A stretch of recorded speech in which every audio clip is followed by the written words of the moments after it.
Do any of you ever see like these amazing aurora borealis and northern light photos and think like, gosh, I was up last night. I wish I would have known about that? That's how I feel.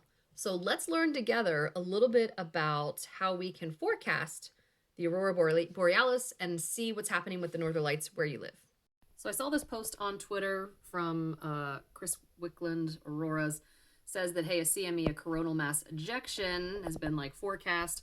We can see Earth, yellow ball, Earth. And I mean, if this is the sun and that's a coronal mass ejection, seems like we get something pretty cool. And he says here, hey, the main thing isn't going to hit us, but we're in for something good. So I just Googled space weather prediction because I want to learn about this. So two main search results come up.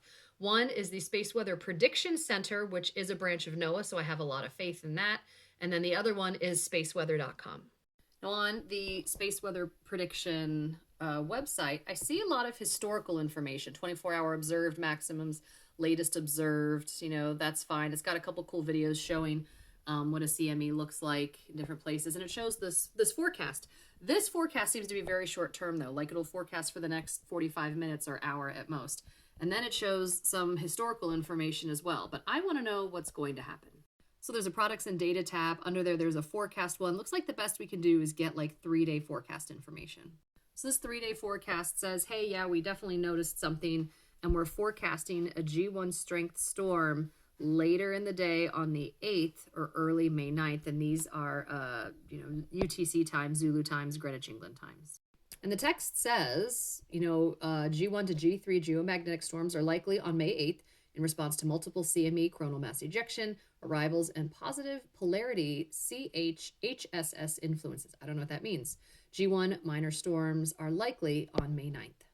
The next site I'm checking out is spaceweather.com. There's a place you can actually sign up for alerts to get this, but you have to pay. It starts at like $4.95 a month or something like that to be notified when these events are happening. So on this page, you can sign up. It shows what's going on, but there's also this really cool link here. And if I click on that, it takes me to that really cool graphic where we can see the CME happening, and you can correlate that to the time in the top left corner here.